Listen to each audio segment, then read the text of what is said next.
it now? Click it or just... It's okay, I'll just come over and click it. Yeah. My job is done. Thank you. Yeah. Thank you. Yeah. Okay, so this. Introduce GYDI.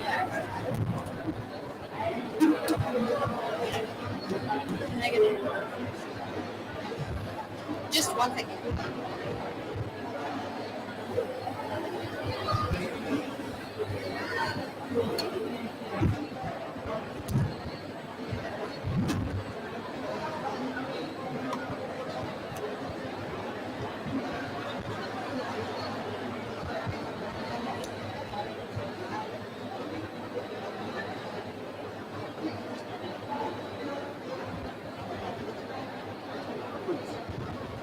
So who's the first speaker? Shima?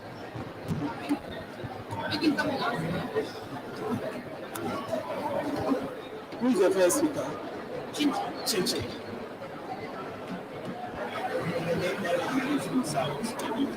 Yes. Is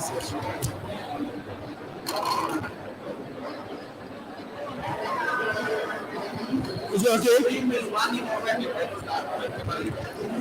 Hello everyone. Welcome to today's session.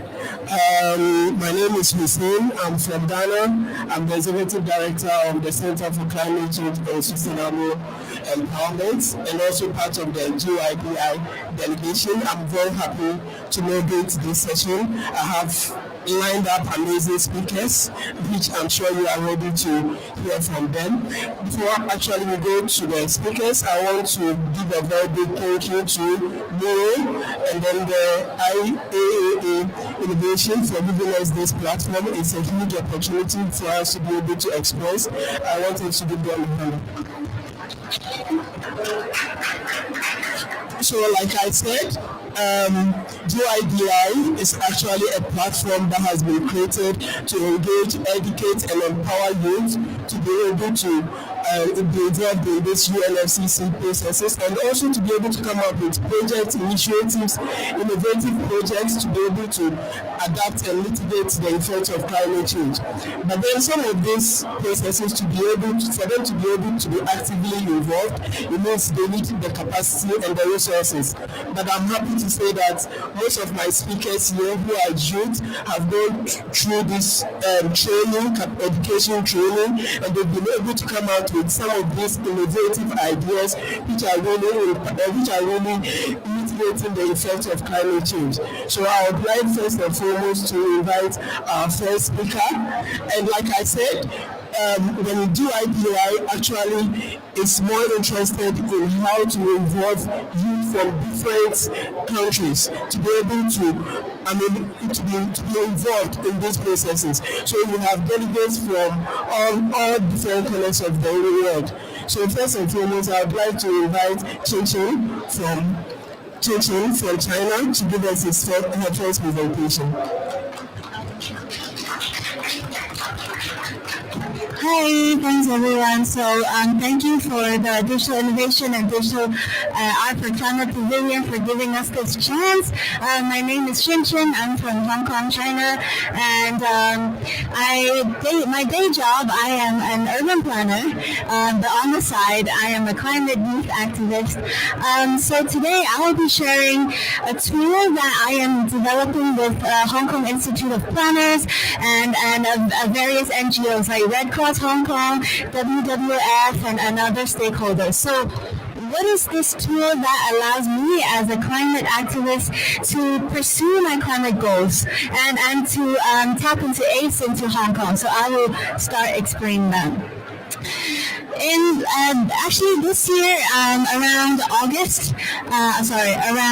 April, one of the departments in Hong Kong released coastal climate hazard risk assessments, because Hong Kong, to give you some context, Hong Kong is a coastal city in the south of China, and therefore we are exposed to a lot of climate change impact, especially flooding or coastal surges, etc. And that's why we have a coastal also has an impact assessment in which the government identified 26 residential areas in Hong Kong which are considered high risk.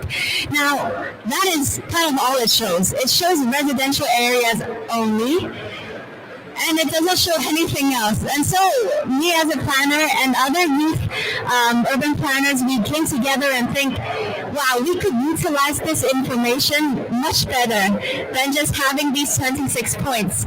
And so we just came up together with the idea of, why not we utilize existing data and resources, available ones from different platforms. Like we have a census department, which gives you already ready demographics, age, ethnicity, disabilities, children or gender. We have already those data. So why not bring those in and layer it using GIS into this layer, as well as we could also put in where hospitals are, where temporary shelters are, where significant cultural buildings are, and we can layer existing layers onto that. So how will it look like? This is not from us, as we are still trying to develop the system together. This is from Climate Central, and they have an interactive map that allows users to go onto the website, open different layers. So for example, you have the social vulnerability layer, population layer, ethnicity and income layer. And these layers will really help urban planners like me to plan, if I see this area is considered high risk and there's a lot of people like elders, then we need to plan better. What provision do we need to give them? And so I think this is useful not only for me, but for other people as well, as first responders like Red Cross or other people too. And why I want to share this project at this Digital Innovation Pavilion is that I'm not doing the whole research, I'm not creating a lot of things from scratch, but I'm better utilizing already existing information in a new way, in a better way, and I think that will already help a lot and also meets several of the ACE criteria. So for example, it raises public awareness, it provides public access to information in a more usable manner, because the data which I shared, they're all in Excel formats and no one really wants to look into that. And with an interactive map, we think more people could easily look for it, more people could engage with it. And lastly, it also meets the public participation of the ACE elements. And I think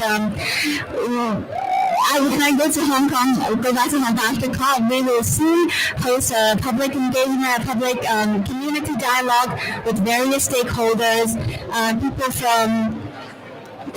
people from these residential communities, coastal hazard communities, various NGOs, planners, engineers, will come together and see how we could develop this interactive map and then scale it up. I'll add to this point, as I guess my resources are limited, and so I can't really do a map for the whole of Hong Kong. So my plan is to only choose on one area and then do a pilot of that, and then hopefully use that pilot, and then maybe I'll bring it to the government, I'll bring it to other universities, and hopefully they can help me scale it up.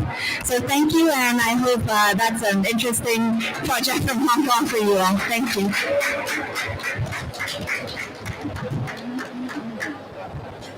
Thank you, Chechen, for the presentation.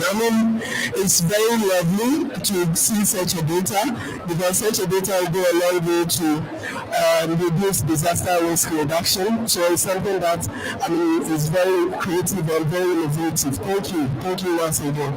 I'd like to invite our next speaker. Yes, so I'd like to invite our next speaker, who is from India. Ashima, please come and introduce yourself. Thank you, Hussein. Thank you, everyone. Good afternoon. My name is Ashima and I am from India. I am also right now the executive director of a program called Future Climate Leaders Program in India, where we're doing a pilot run with our students from the age group of 14 to 18, and we are right now working with around 75,000 Indian students. So SCA basically is a global joint initiative between the Energy and Resource Institute and Evergreen Story. And the idea and the focus of our program is twofold. One, to really work with the most important stakeholder, which is the youth, and engage them as the key stakeholder and not as a recipient to the information altogether. And the essence of those part is to really foster a sense of sustainable living amongst the youth generation and the present generation, but also at the same time to look at and expose the students, make them ready for green careers or for careers in sustainability. So that's the two key objectives that we have while we designed the program for ourselves. And there are three major focus areas that we're working for, and that becomes very innovative. It integrates a lot of data, like Chinchin has mentioned, but it also really goes down to the point of learning, competing, and leading. So that's how we compile together as a young student to become a leader of taking forward climate solutions and climate actions. So when we're talking about our understanding of learning, what we're trying to do with severe tools, which is audio, visual, and even written in certain manner, we're trying to de-jargonize climate change language.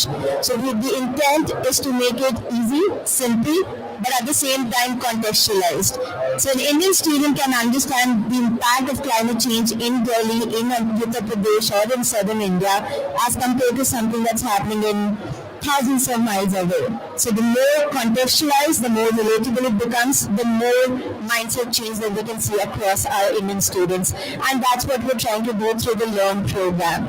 So we have our learning partners and knowledge partners who are research think tanks, who are college professors, who are climate scientists, but at the same time are also government agencies who are providing that information and also decoding the IPCC 6 assessment report for us to make it more aesthetic, to make it more visual, but from the point of view of a child who is 14 years of age and not a climate scientist.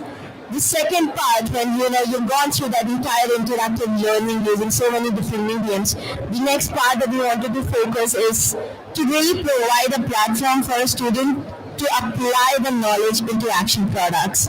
We really wanted to see them engage, have an exponential form of learning to understand what are the steps that they can take towards sustainability and reduce their carbon footprint. So the question comes, how are you trying to do that, and how is it innovative, and how is it different, and how do we really integrate digital needs? The idea behind the program, it's called a Carbon Challenge, just to make it more interesting and more engaging for the students. It's an 11-week program where we are working with climate scientists and technical experts who break down the life assessment cycle of the products, specifically for household waste products, for products that you will have in your solid waste, which will eventually end up in your landfills. So they will help us with the life assessment cycle to understand the carbon footprint for all of these products from the point of manufacturing towards the end, which is the landfill point of view. With that data, with that information, the students are put into a mechanism, into a program where they will first do an auditing and segregation at their home, and which involves a lot of weighing, which involves a lot of tools that they need to be understanding of to be able to segregate and understand how much waste they're producing and what is the loading difference that is there with respect to the waste products.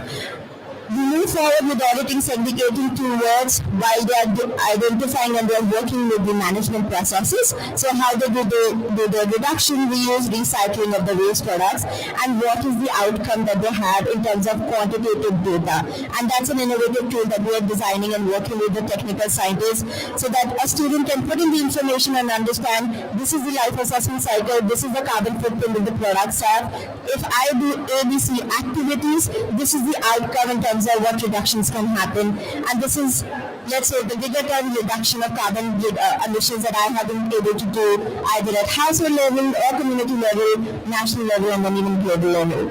So that is the focus of our program that we're really trying to, which also will motivate students to have a visible impact, hoping that will give a mindset change as well, so that it's not a qualitative theoretical discussion that they're having. They can see the quantity and they can see the data in their hand. Lastly, what we're doing is we're building a network and a community of leaders so that they can connect with each other, not at local level, not even at global level, but at regional level. So they can then contextualize their solutions depending upon the area that they are living in, depending upon the vulnerability that area has, and then obviously share solutions that they can work together.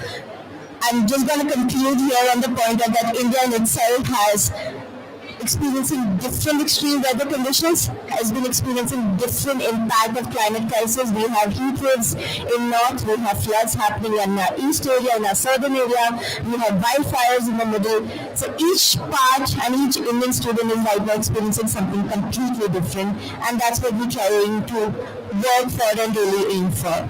Thank you. I'll pass it to Hussein.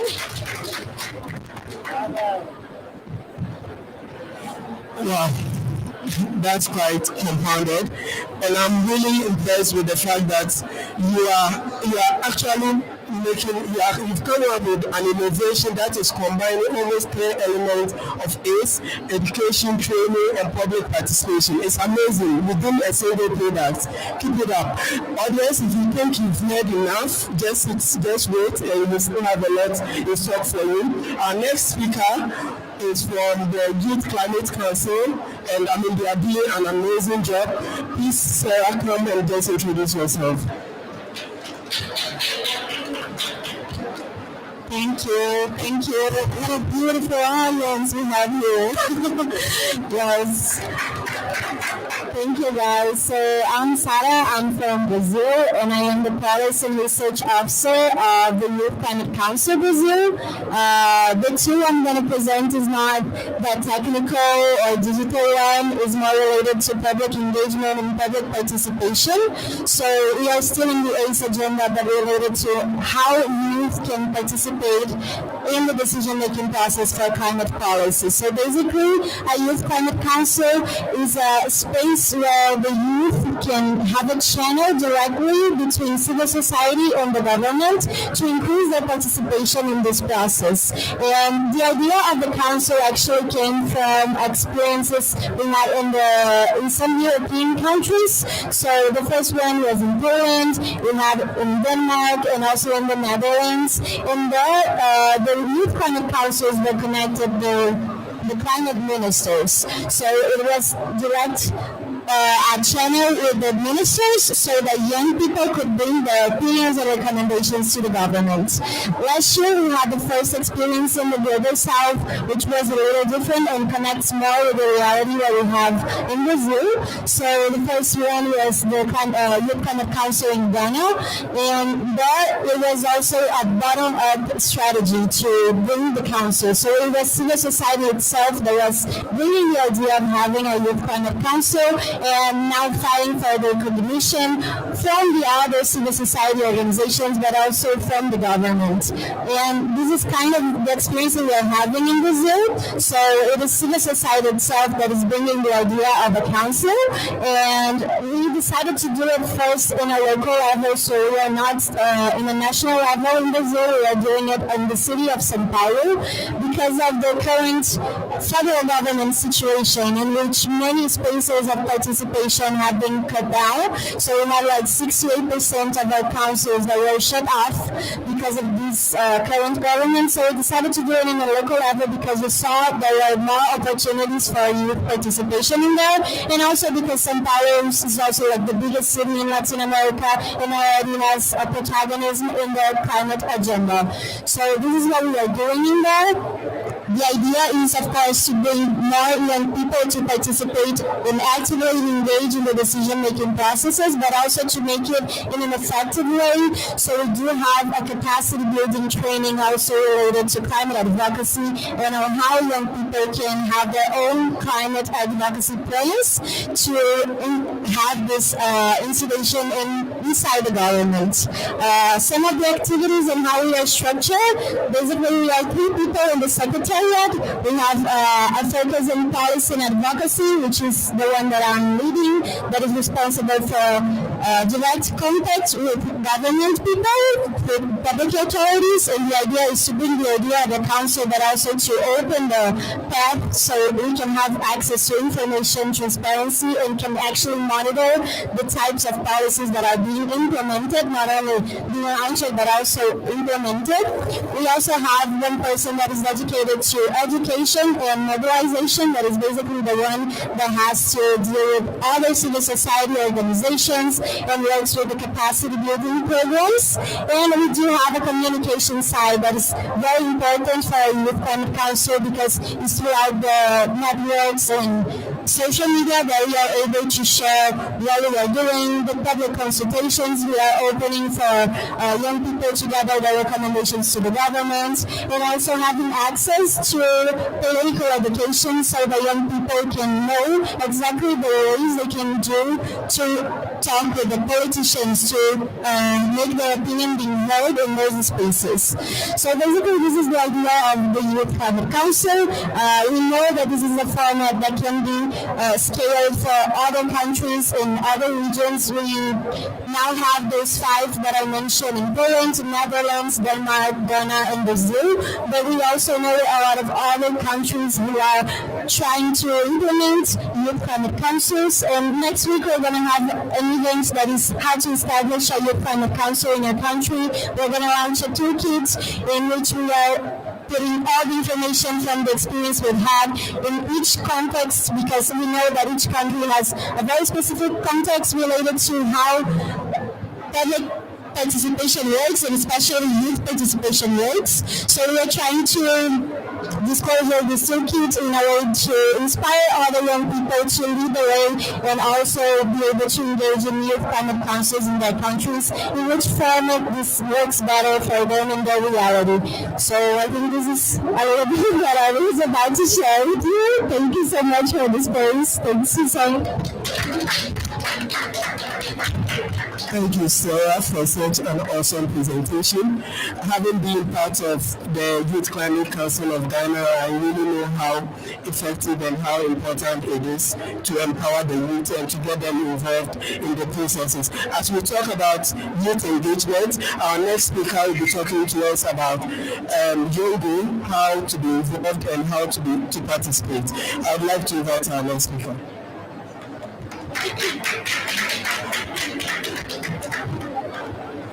So, good afternoon, namaskar. I'm Bhumi from India, and I'm a young student who just graduated this year and who's very new to younger and UNFCCC. So I am in no way an expert, but I would try to share my journey to COP through Younger and GYDI. So I didn't know that Younger was not one of the original constituencies of UNFCCC until I reached COP, and I got to know that actually Younger was added in 2009 after the various calls from youth as a youth NGO, Younger. So Younger itself is an innovation and an effective tool to engage and help in capacity building of young people like me. So, I just joined Younger 25 days ago, and then I participated in various hackathons. I just signed up all the membership forms, all the Google forms I received. I was like, yes. I want to be everywhere, not just to know that what I actually align with and what I actually want to do. So that's why I just joined all the working groups. So Younger does have a lot of working groups which are specific to the UNFCCC negotiation subjects, and I am in the working group of ACE and NDCs, and also Indigenous Solidarity, and also Water and Climate. So a lot of working groups, but I mostly follow ACE, which is Action for Climate Empowerment, and which is also the theme Global Youth Development Institute follows. So me, I'm a student who just graduated with the geography honors. So I think I follow ACE because I want youth to be empowered to take actions towards climate. But I think as a geography student and as my education background, I'm more aligned towards water and climate. So I'm also a Unify member. So I'm really like everywhere right now, but I'm trying to like gather myself up and follow one specific theme by the end of COP. And I'm leaving tomorrow. I'm really sad. I wanted to stay more, but it has been a great experience with Younger and especially with Global Development Institute and TIM because it's because if it was not for GYDI, I wouldn't get recognized or get an accreditation to reach COP because we do have a huge gap in Indian youth to reach platforms like COP or COI or UNFCCC as whole. So I think GYDI and Youngo are itself a huge and great innovative tool to help youth in capacity building and know more about UNFCCC and how they can be engaged, how can they also like take action and be empowered to lead the world one day. Thank you. Thank you, Billy. Thank you, Seth, for such a nice presentation. Youth participation is certainly very important. Without it, this whole process wouldn't have even gone through because we need the energy of the youth to drive everything we do here. So I think there is another part of Yondo which I'm very impressed with. Yondo has this initiative where it tries to organize replicate UNFCCC processes at the local level. And I know you are eager to hear more, and that is what we call alcohol. And that is a very key tool needed to involve youth participation. So I would like to invite our next speaker who will throw more light on alcohol. Thank you. Hello. Hi everyone, my name is Vy and I'm from Vietnam. So I'm just recently graduated from my master's degree in climate change, and during the write-up of my dissertation, I also had organized the first ever ALCOI or local conference of youth in Vietnam. That's multitasking. Yeah, so this is the first ever alcohol in Vietnam, and I think so it's quite innovative tools in my country, but I think it's also very innovative global because like the oldest version of alcohol is just 2 or 3 seasons already. That's why I want to speak in this pavilion about each innovation. So according to the Apple website, the definition is at ALCOIs, young people can connect to each other, teach, learn, and organize themselves to make their voice heard to a state leader. ALCOIs form network in which youth can connect across border and explore ways to collaborate on a regional and global level. So I think the DNA of ALCOI is comprised of 3 pillars. First is capacity building, second is network building, and the third one is policy building. And the important is how to collaborate and combine everything into one in the most effective way. And I think for alcohol, for each different alcohol, they share the same DNA, but there's a lot of space for creativity. And I want to share more about the creativity we have made in Vietnam. We made a combination of online and offline events with four capacity building session online with one from team also like a speaker for ACE, and I think like everyone speaks so many good things from me like after the event everyone said wow, team is so cool. That's what we want to do. And also we want to make a bigger impact. So beside online events, we also endorse and funded several participants that can go to our offline event in Hanoi, and we have like 30 young people from across Vietnam. Like we had to share from both school. We had three regional, and everyone attended, and we had so many good conversation together, and we made a global Vietnam youth statement. Luckily, we also has to gather signature from it, and we find Miss Earth Vietnam to be like the influencer, and she also presented global Vietnam youth statement into the beauty pageant, and in Vietnam people just like love beauty people, so we gathered like 200,000, just 2,000 signature for our global youth statement.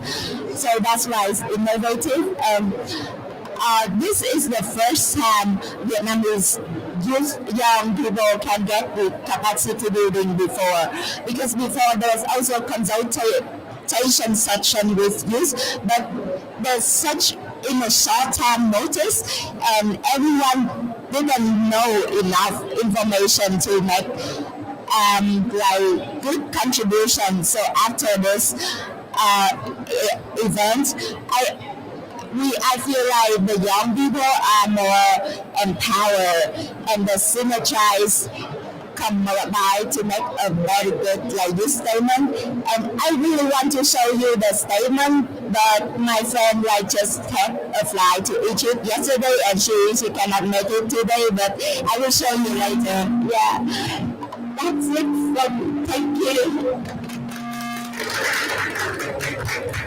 Thank you, V, for trying to throw more light on alcohol. I think one amazing thing that usually comes out of alcohol is the GYDI statement. So, like V said, each country tries to develop its own statement, and then it's correlated to present to come up with one youth statement, which is the global youth statement.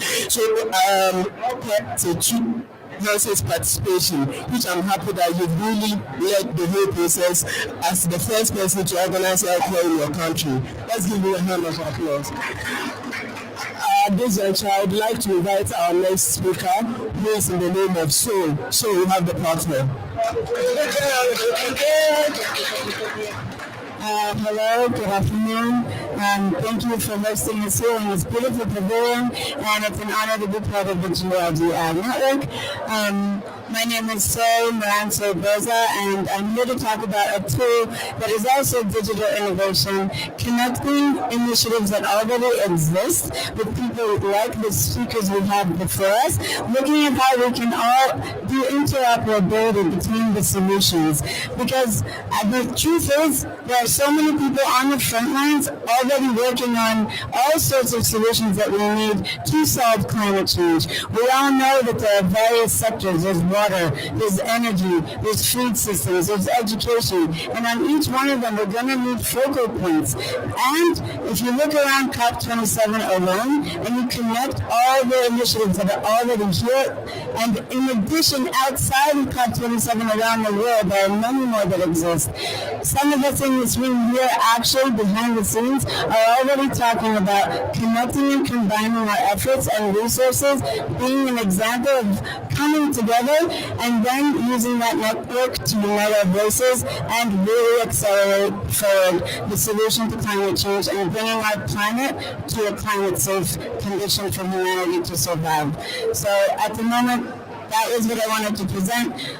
We're working together even with Digital Art for Climate and IAAI and Gretcha and ACE and many others, admiring the work of Young Go and really taking our voices, uniting them. And these are examples of what we can do when we come together. So that's what we like to do, to continue working together, discovering who's doing what where, connecting and then amplifying and accelerating the transition.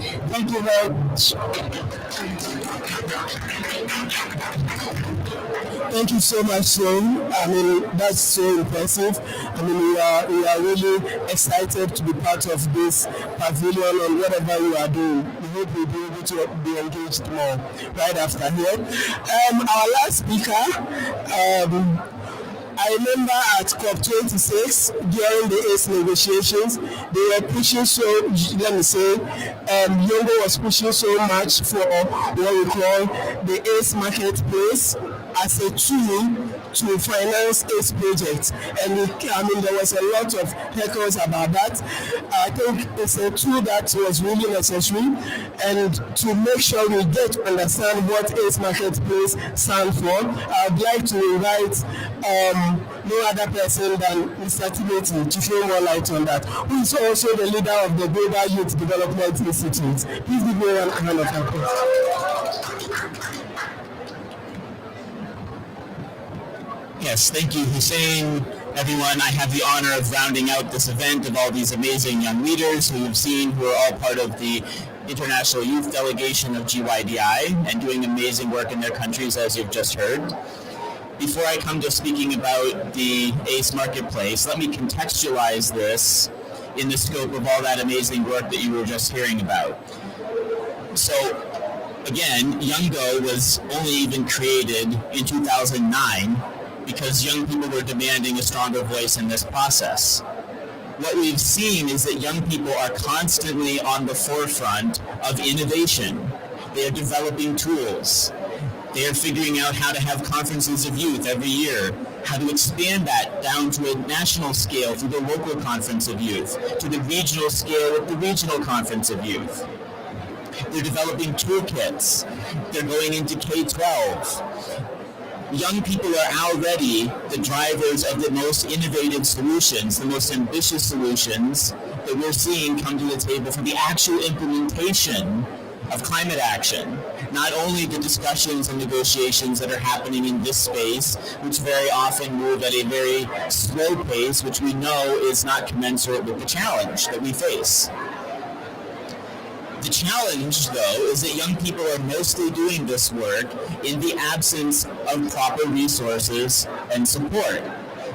Technical resources and support, financial resources and support, governance, and their ability to access and participate in these kinds of spaces.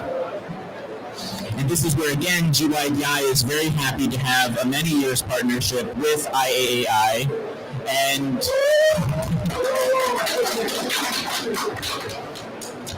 we're very excited that this was the first year they secured this Digital Innovation Pavilion along with all of their partners.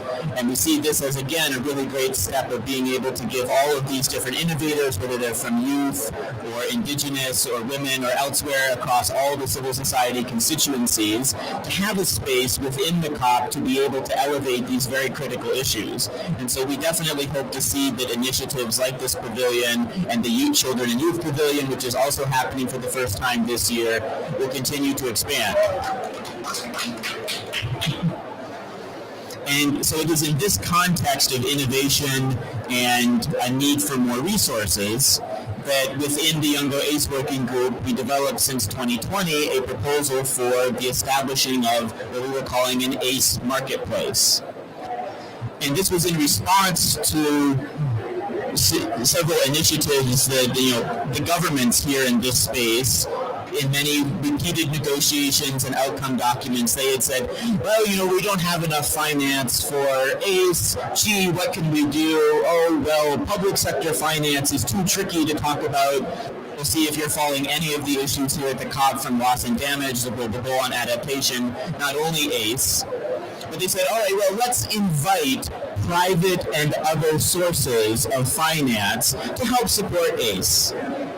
And they've repeated this call several times now, and yet they have not established a platform or a mechanism to actually facilitate the linkage of those private and other sources of finance with the people who need it, the people actually implementing ACE, of which you've just heard from many of them who are amazing young people here. And of course, it's an intergenerational effort as well. You can look as well to the education, communication, and outreach stakeholders community here in the UNFCCC process. And you see, again, that lack of resources. And so this is why Youngo was pushing very hard on the road to COP26 and getting the Glasgow Work Programme on ACE to have the finance gap be solved, and to do it through this very innovative, very creative, very politically clever mechanism, so that we tap into those sources of finance that aren't being locked down here in the contentious aspects of the climate finance negotiations. And we saw that in Glasgow we did not get an ACE marketplace into the work program. And we continued then, as Youngo, as GYDI, as all these amazing actors, to keep pushing for that. And we've actually just last night concluded the ACE negotiations here. And we see again, there's not even a call for a process to explore how to get a marketplace or how to solve the finance gap. It is totally inadequate, the steps that are being taken in this 4-year action plan. And we appreciate the progress. It's good that we have this action plan. There are still good elements in it. But just as many folks complained, rightly so, that we were too rushed in the process in Glasgow to include human rights, we were too rushed in the process this time to be able to include meaningful progress on finance.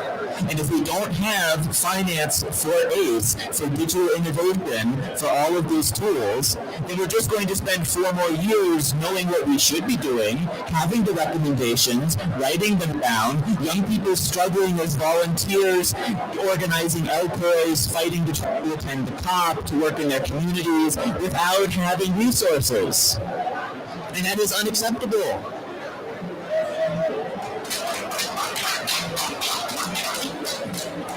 So we will continue, regardless of what the governments adopt to do. We as civil society, as GYDI, as CCSE, as YNET, as Youth Climate Council Brazil, as all of these partners and organizations, we're going to keep building this. We're going to keep pushing. We will continue as young people to lead and innovate and be ambitious and bring the solutions, and eventually the governments and other actors will catch up.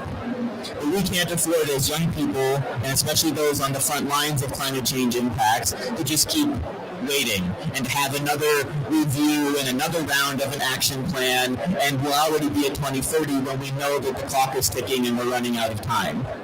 And that is why GYDI exists. That's why IAAI and our partners and all of these initiatives exist.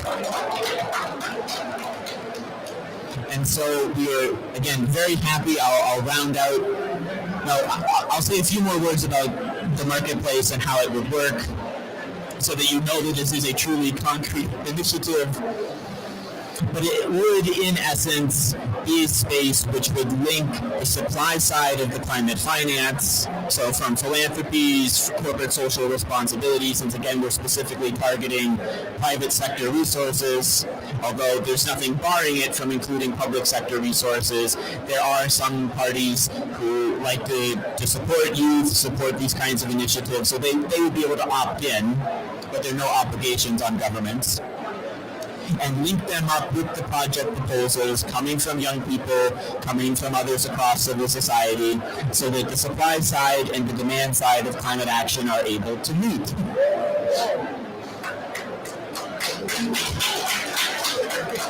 Because what we see right now is, we'll often be told, well, there are already all these resources that are out there, and what we need to do in the action plan is to create a report in which annually we name and list some of what these sources were. And in, not next year, but in 2024, we can have a workshop in Bonn for the few young people and government representatives who can actually get the finance and the visas to go to Bonn. So if you can make it to Bonn in 2024, you can have a workshop on how to write strong project proposals. Yay! Progress. No. So what you can do also with this marketplace is have it as an incubator and a capacity building platform. Because a lot of those existing resources, they say, the Green Climate Fund, the Global Environment Facility, Bloomberg, all the philanthropies. Yeah, we're youth NGOs. You can't just access the GCF. You have to go through your government. You can't just walk up to a big philanthropy and say, hey, can we have a bunch of money as a youth NGO? We have all this great work we want to do. That's not actually how the system works. It's not working for young people. And it keeps us entrenched in the status quo. So the marketplace and combining that with an incubator or training capacity building arm that would be able to help young people that aren't in a position yet to have incorporated an NGO in their community, in their country, or they don't actually know how to write a strong project proposal and they don't want to wait until 2024 and have the cost be a plane ticket and visas to go to Bonn to get that, to be able to have that support. And that's where GYDI is already doing what we can within our limited resources, because we don't have enough finance ourselves either. But we are doing what we can to help advise young people. How can they get their organizations formed? How can they get them admitted to the UNFCCC process? How can they write strong project proposals? And we will be really working together to make strong joint work that we can accomplish and get the attention of those big resources and break through that barrier.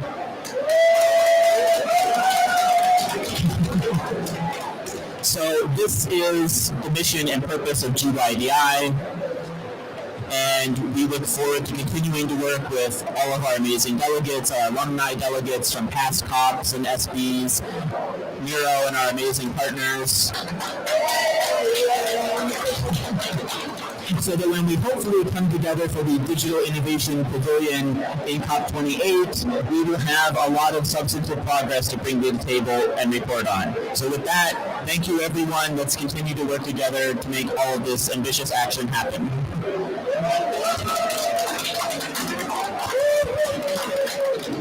Thank you very much, Tim. You are the real leader. This is the winning team. And you are part of the winning team. It's really this knowledge-based approach, strategic approach, bringing the energy from the street. Young people have demonstrated that they have the energy to change the systems. Fridays for Future. But this is the energy, but then translating this into real change of institutions and real enablement of action. Action for climate empowerment is my most loved process in the UNFCCC system. And then it needs knowledgeable and active and people like Tim and all the GYDI delegation. It was so inspiring to hear you today. And you are always welcome here at the Digital Innovation Pavilion, Digital Art for Climate Pavilion. I'm 100% convinced that youth, young people, with your passion, with your potential to imagine different worlds. So along this slogan, a better world is possible, we are unstoppable. So I think young people can help the world a lot, and the world has to help young people that they are able to deliver better in a very resourced framework. Because as Tim is emphasizing again and again, this is unacceptable that young people are volunteering their life away. They have to struggle to come to places like here to get heard and so. And we have to change this. And with IAI Gletscher, we are working on this. And happy to have you as a partner here. And onwards and upwards.